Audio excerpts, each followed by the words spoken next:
कमाल कलम कलम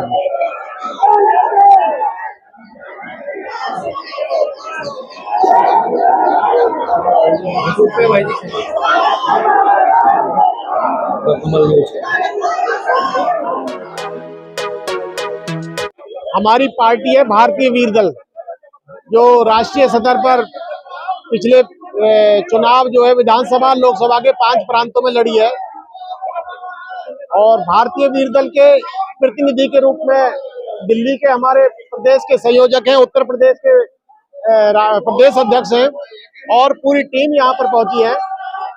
आज जो हमारा आह्वान था जंतर मंतर पर अपनी पूरी संगठन के लिए, ईवीएम के विरोध में हम लोग लगातार आवाज उठाते रहे हैं। इससे पहले भी चुनाव आयोग पे प्रदर्शन किया है और जंतर मंतर पर भी, मगर इस सरकार के कानों में जू तक नहीं रेंगी है। आज जो 31 जनवरी का जो बुलावा था, इस पे भारतीय वीर दल लगातार इस संघर्ष से जुड़ने के लिए, इस संघर्ष की आवाज को उठाने के लिए पूरी तरह से पूरे संगठन के साथ जुड़ चुकी है। सरकार चल रही है, आप हिंदू विरोधी क्यों बन रहे हो? देखिए, ये सच्चाई में ये हिंदुओं की सरकार नहीं, ये सबसे बड़ी हिंदू विरोधी ये है। अगर हिंदू धर्म की बात करते हैं तो हिंदू धर्म का सबसे बड़ा नुकसान, सबसे बड़ा पलायन इस सरकार में हुआ है। आज मैं मीडिया और सोशल मीडिया पर देख रहा हूँ, आप सब भी देख रहे हैं, अब लोग बुद्ध को खोजने लग गए हैं। बुद्ध को खोजने की जरूरत आज सबसे ज्यादा पिछले 10 वर्षों में लगी है कि बुद्ध एक विचार है, बुद्ध को धर्म नहीं है। और ये जो हिंदू की बात करते हैं, हिंदू का इन्होंने स्वयं प्रधानमंत्री जी माना है कि हिंदू कोई धर्म नहीं है, हिंदू एक विचारधारा है, एक जीवन शैली है। तो निश्चित तौर पर इस शैली का सबसे बड़ा नुकसान किया है।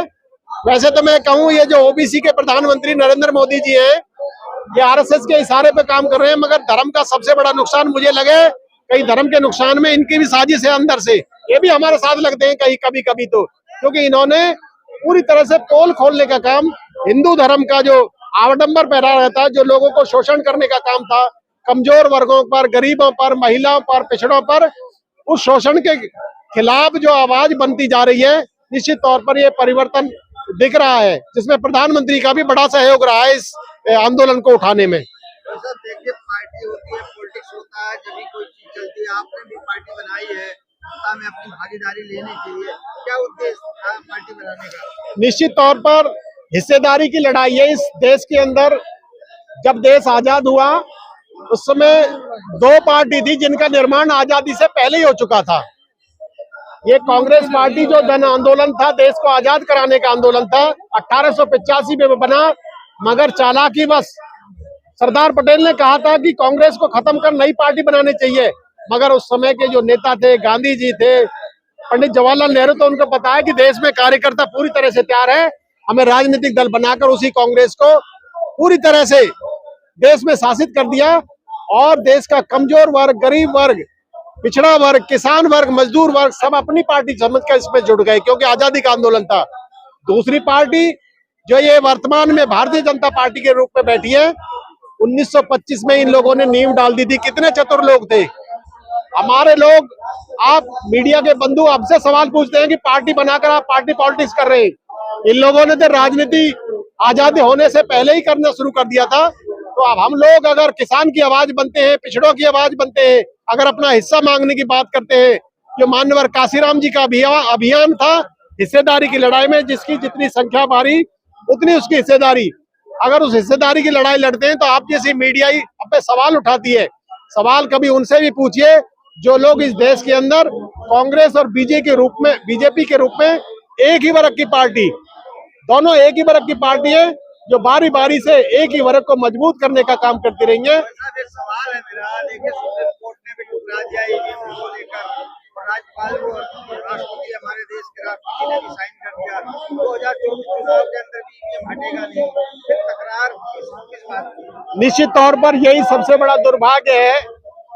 चुनाव आयोग के फैसले को, सुप्रीम कोर्ट के फैसले को, चुनाव आयोग के उसका जो गठन करना था, उसकी जो नियुक्ति करनी थी, सबसे पहले सरकार ने नकारे का काम किया है।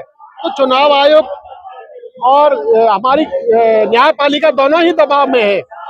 सुप्रीम कोर्ट का जो फैसला था, जो चीफ जस्टिस को इस चुनाव आयोग के नियुक्ति में दाखिल किया था और विपक्ष का एक नेता और एक प्रधानमंत्री जी ने बड़ी चतुराई से उस नया विधेयक लाकर सुप्रीम कोर्ट का भी अपमान करके सुप्रीम कोर्ट को, चीफ जस्टिस को जो बाहर करने का काम किया है। तो अब सुप्रीम कोर्ट से क्या कहें, सुप्रीम कोर्ट को भी लगने लगा है, क्योंकि जो भी फैसले हैं सरकार उसको हमारे उलट देती है और नया कानून बना देती है। जनता ने इतना बड़ा जन समर्थन देकर बहुत बड़ी भूल की है। बहुत लोग हैं जो इस बात को समझ रहे हैं। अगर प्रधानमंत्री जी को या भारत सरकार को ऐसा लगता है कि जनता भारत की हमें वोट देकर हमें प्रधानमंत्री बना रही है, तो निश्चित तौर पर एक बार जो लोगों की मांग है, जो ईवीएम को हटाने की मांग है, वो केवल वीवीपैट से निकली हुई पर्ची को एक डब्बे में डालकर उसकी गिनती कराने का काम कर दे, निश्चित तौर पर हम भी स्वीकार कर लेंगे अगर भारत की जनता प्रधानमंत्री के रूप में नरेंद्र मोदी को देखना चाहती है। सर, जिस तरीके से राम मंदिर का निर्माण हुआ और 22 जनवरी को और 85% अगर मान के चलते हैं तो वहाँ 15% तो पहुंचे नहीं होंगे। देखिए, वहां केवल आरएसएस और भाजपा के कार्यकर्ताओं के अलावा कोई नहीं पहुंचा। आपने देखा होगा जो धर्म चलाने वाले लोग हैं, धर्म गुरु हैं, वो सारे नाराज थे, जितने भी पीठाधीश थे। तो प्रधानमंत्री को अब कोई चारा नहीं दिखाई दे रहा। पुलवामा के नाम पर जो चुनाव लड़ा था, इस बार इनको केवल एक दिखा कि राम मंदिर जो 22 जनवरी को अधूरा मंदिर, जिसमें सारे संत और हमारे धर्मगुरु नाराज है, उसके बावजूद भी धार्मिक काम को अपने हाथ में ले लिया प्रधानमंत्री ने। जो संविधान चलाने वाले हैं, जो संविधान की शपथ लेते हैं और जो धर्म ग्रंथों को चलाने वाले लोग हैं, वो लोग ठगा महसूस कर रहे हैं। तो निश्चित तौर पर इस बार देश के अंदर बड़ा परिवर्तन होने वाला है। ये अगर ईवीएम को नहीं हटाते हैं तो देश के अंदर बहुत बड़ा गृह युद्ध होने का खतरा है। भारतीय वीर दल को ये सबसे बड़ा अंदेशा हो रहा है, क्योंकि जनता स्वीकार नहीं करेगी। भारत की जनता है, देश का जो लोकतंत्र है, भारत का जो लोकतंत्र है, वो दुनिया का बड़ा लोकतंत्र है और यहाँ बहुत ही विश्वास के साथ चलने वाला है। अंग्रेजों ने भी मजाक किया था कि भारत में क्या लोकतंत्र स्थापित हो सकता है, मगर ये हमारे ब्लड में है। भाईचारा हमारे ब्लड में है। ये आज से नहीं, ये बुद्ध के समय से चला आ रहा है। हम लोकतांत्रिक व्यवस्था में विश्वास रखते हैं, भाईचारे में विश्वास रखते हैं, एकता में विश्वास रखते हैं, बराबरी में विश्वास रखने वाले लोग हैं भारत के। आप जंतर मंतर से और अपने पार्टी तरफ से जनता को क्या संदेश देना चाहते हैं? जनता से सीधा संदेश है कि तमाम लोगों को, देखिए, आपको जो धर्म के जाल में फंसाकर, हिंदू मुस्लिम दिखाकर ये प्रधानमंत्री और सरकार जो आपको आगोश में लाने का काम कर रही है, ये निश्चित तौर पर बड़ा धोखा है। देश के अंदर सरकार बनाई जाती है विकास के लिए। 2014 का जो चुनाव था, वो प्रधानमंत्री जी का विकास का नारा था, 100 स्मार्ट सिटी बनाने का नारा था, स्मार्ट गांव बनाने का नारा था, 2 करोड़ रोजगार देने का नारा था, सबको महिलाओं का सम्मान का नारा था। मगर वो नारे आज पूरी तरह से गुम हो गए हैं। तो जनता को मैं पुनः याद दिलाना चाहता हूं, उस बुलेट ट्रेन को खोजिए जिसका इन्होंने वादा किया था, जो बड़ी बड़ी बातें की थी। मेक इन इंडिया और मेड इन इंडिया की जो बात करी थी, उसको याद करिए। ये धोखा है।